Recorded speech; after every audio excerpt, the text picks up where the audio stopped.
ದೆಹಲಿ ಸ್ಫೋಟದ ಹಿಂದೆ ಡಾಕ್ಟರ್ಸ್ ಕೈವಾಡ ಹಿನ್ನೆಲೆ ಆಲ್ ಫಲಾಹ್ ವಿವಿ ಮೇಲೆ ಎನ್ಐಎ ರೇಡ್ ಮಾಡಿದೆ. ಫರೀದಾಬಾದ್ನಲ್ಲಿರೋ ಆಲ್ ಫಲಾಹ್ ವಿವಿಯಲ್ಲಿಯೇ ಬಂಧಿತರು ಓದಿದ್ರು. ಉಗ್ರರ ಪ್ರಭಾವಕ್ಕೆ ಒಳಗಾಗಿ ವಿಧ್ವಂಸಕ ಕೃತ್ಯಕ್ಕೆ ಸ್ಕೆಚ್ ಹಾಕಿದ್ರು. ಡಾಕ್ಟರ್ ಉಮರ್ ಕೆಂಪುಕೋಟೆ ಬಳಿ ಆತ್ಮಾಹುತಿ ದಾಳಿಯನ್ನ ಮಾಡಿದ್ರು.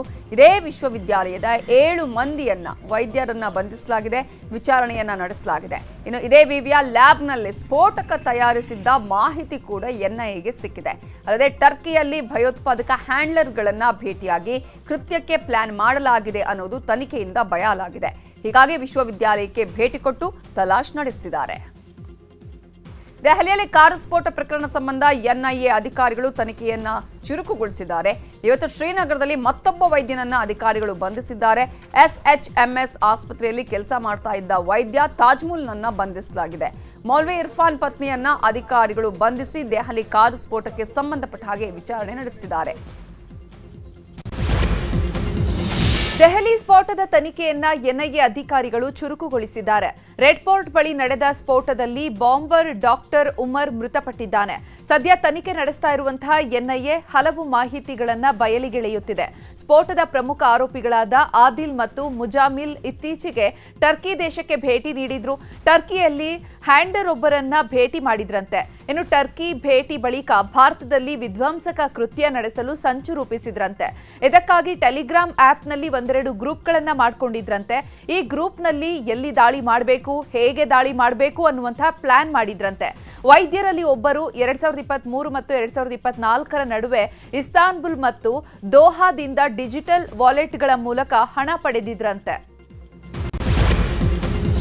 ದೆಹಲಿ ಕಾರು ಬ್ಲಾಸ್ಟ್ ಪ್ರಕರಣ ಸಂಬಂಧ ಕೆಂಪುಕೋಟೆ ಬಳಿ ಕಾರು ಬ್ಲಾಸ್ಟ್ ಆಗುವ ಎಕ್ಸ್ಕ್ಲೂಸಿವ್ ದೃಶ್ಯ ನ್ಯೂಸ್ 18ಗೆ ಲಭ್ಯವಾಗಿದೆ. ನವೆಂಬರ್ 10ರಂದು ಸಂಜೆ 6:50ಕ್ಕೆ ಕಾರು ಸ್ಫೋಟಗೊಂಡಿದೆ. ಜನನಿಬಿಡ ಪ್ರದೇಶದಲ್ಲಿ ಭಾರೀ ಶಬ್ದದೊಂದಿಗೆ ಕಾರು ಬ್ಲಾಸ್ಟ್ ಆಗಿದೆ.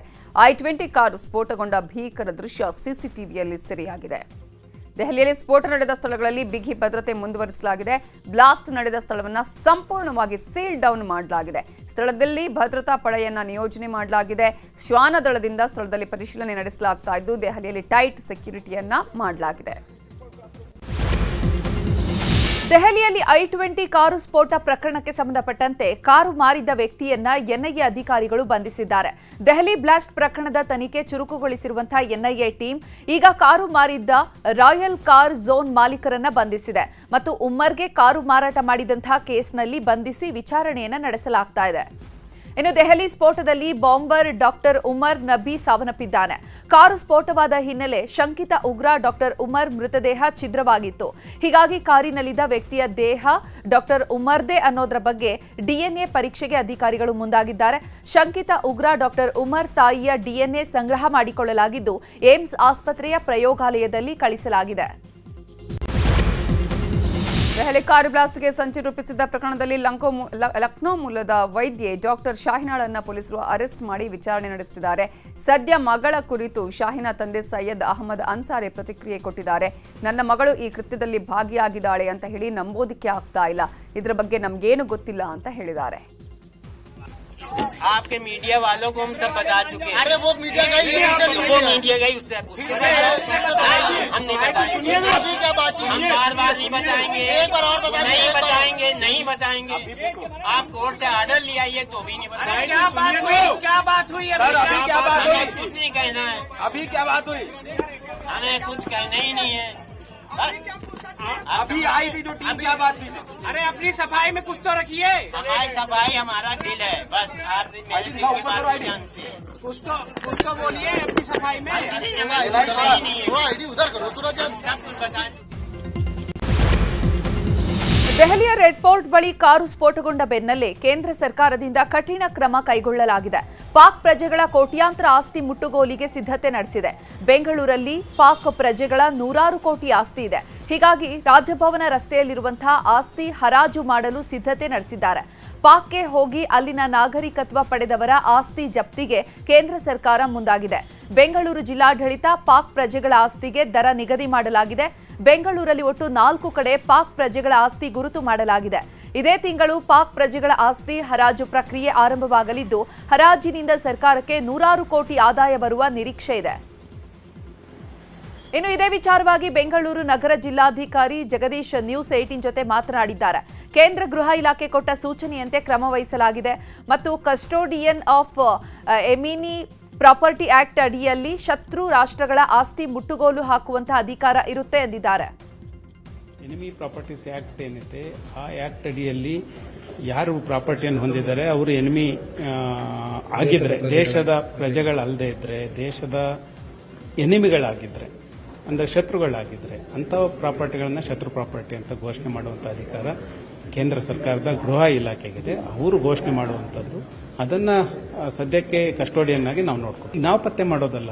ಕೇಂದ್ರ ಸರ್ಕಾರ ಏನು ಮುಟ್ಟುಗೋಲು ಹಾಕೊಂಡಿದೆ 5 ಪ್ರಾಪರ್ಟಿಗಳನ್ನ, ಅವುಗಳನ್ನ ಇವ್ಯಾಲ್ಯೂಯೇಷನ್ ಮಾಡಿ ಕೊಡಿ ಅಂತ ಹೇಳಿದ್ದಾರೆ. ನಾವು ಕಳಿಸ್ಕೊಟ್ಟಿದ್ದೀವಿ ಕೇಂದ್ರ ಸರ್ಕಾರಕ್ಕೆ. ಅವರು ಮುಂದೆ ನಿರ್ಧಾರ ತೆಗೆದುಕೊಳ್ಳಿ. ಕೇಂದ್ರ ಸರ್ಕಾರದಿಂದ ಏನು ಬರುತ್ತೆ ಅದರ ಪ್ರಕಾರ ಕ್ರಮ ತಗೋತೀವಿ. ದೆಹಲಿ ಕಾರು ಸ್ಫೋಟ ಹಿನ್ನೆಲೆ ಉತ್ತರ ಕನ್ನಡ ಜಿಲ್ಲೆಯ ಕಾರವಾರದಲ್ಲಿಯೂ ಭಾರೀ ಹೈ ಅಲರ್ಟ್ ಮಾಡಲಾಗಿದೆ. ಅರಬ್ಬಿ ಸಮುದ್ರದಲ್ಲಿ ನಿರಂತರವಾಗಿ ಕರಾವಳಿ ಕಾವಲು ಪಡೆ, ಪೊಲೀಸ್ ಮತ್ತು ಇಂಡಿಯನ್ ಕೋಸ್ಟ್ ಗಾರ್ಡ್ ಗಸ್ತು ತಿರುಗುತ್ತಿದ್ದಾರೆ. ಕಾರವಾರ ವ್ಯಾಪ್ತಿಯಲ್ಲಿ ಇರೋ ಕದಂಬ ನೌಕಾನೆಲೆ, ಕೈಗಾ ಅಣುವಿದ್ಯುತ್ ಸ್ಥಾವರ, ಅಣೆಕಟ್ಟುಗಳ ಮೇಲೆ ಹೆಚ್ಚಿನ ನಿಗಾ ಇಡಲಾಗಿದೆ. ಜೊತೆಗೆ ಗೋವಾ ಕಾರವಾರ ಗಡಿಯಲ್ಲೂ ಹೆಚ್ಚಿನ ತಪಾಸಣೆ ಮಾಡಲಾಗುತ್ತಿದೆ. ಪ್ರತಿ ಮೀನುಗಾರರ ಬೋಟಲ್ಲಿ ಇರೋ ಕಾರ್ಮಿಕರ ದಾಖಲಾತಿ ಪರಿಶೀಲನೆ ನಡೆಸಲಾಗುತ್ತಿದೆ. ದೆಹಲಿ ಬ್ಲಾಸ್ಟ್ ಪ್ರಕರಣದ ಬಗ್ಗೆ ಚಾಮರಾಜನಗರದಲ್ಲಿ ಮಾತನಾಡಿದ ಸಚಿವ ವೆಂಕಟೇಶ್, ಕೆಂಪುಕೋಟೆ ಬಳಿಯೇ ಬ್ಲಾಸ್ಟ್ ಆಗಿದೆ.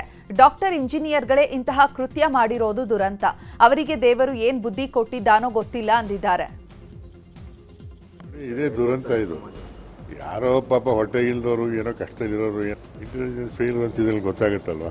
ಅದು ಎಲ್ಲೋಕೆ, ಅದು ಕೆಂಪುಕೋಟೆ ಹತ್ರ ಅವರು ಬಾಂಬ್ ಮಾಡಿ ಮಾಡಿದ್ರು, ಬೇರೆ ಕಡೆ ಏನಲ್ಲ.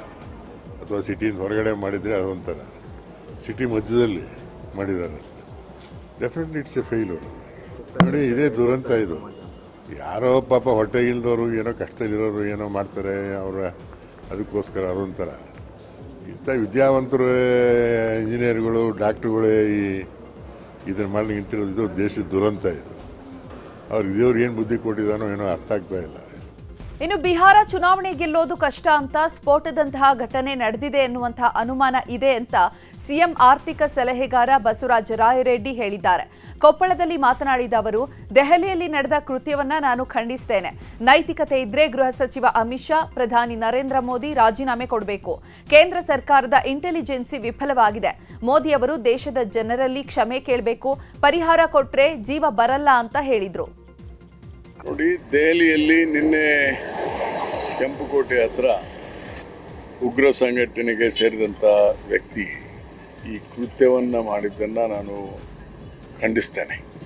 ಇದು ಅತ್ಯಂತ ಹೀನ ಕೃತ್ಯ ಮತ್ತು ಅವಮಾನೀಯ ಕೃತ್ಯ. ಅಮಿತ್ ಶಾ ಅವರವರು ನೈತಿಕತೆ ಇದ್ದರೆ ಅವ್ರು ರಾಜೀನಾಮೆ ಕೊಡ್ಬೇಕು. Yes, I failed to protect ಅಂತ. ಪ್ರೈಮ್ ಮಿನಿಸ್ಟ್ರು ದೇಶದ ಕ್ಷಮೆ ಕೇಳಬೇಕು. ಇವತ್ತಿಂಥ ಕೃತ್ಯಗಳು ನಡೀತಾವಲ್ಲ, ಬರೀ ನಾವು ಉಗ್ರನ ಮಟ್ಟ ಹಾಕ್ತೀವಿ ಅಂದರೆ ದೇಶದ ಕ್ಷಮೆ ಕೇಳಿ. ಈಗ 12ಕ್ಕಿಂತ ಹೆಚ್ಚು ಜನ ಸಾಯ್ತಾರೆ, ಈಗ 12 ಜನ ಸತ್ತಿದ್ದಾರೆ, ಇನ್ನೂ 8 ಜನ ಸಾಯ್ತಾರೆ ಗೊತ್ತಿಲ್ಲ. 10 ಲಕ್ಷ ರೂಪಾಯಿ ಪರಿಹಾರ ಕೊಟ್ಟರೆ 10,000 ಕೋಟಿ ಕೊಟ್ಟರೆ ಜೀವ ಬರಲ್ಲ. ಆಡಳಿತ ಕೊಡೋದ್ರಲ್ಲಿ ಕೇಂದ್ರ ಸರ್ಕಾರನೂ ಕೂಡ ವೈಫಲ್ಯ ಆಗಿದೆ. ಇದ್ರ ಬಗ್ಗೆ ಸಮಗ್ರವಾದಂಥ ತನಿಖೆ ಆಗಬೇಕು. ನೋಡಿ, ದೆಹಲಿಯಲ್ಲಿ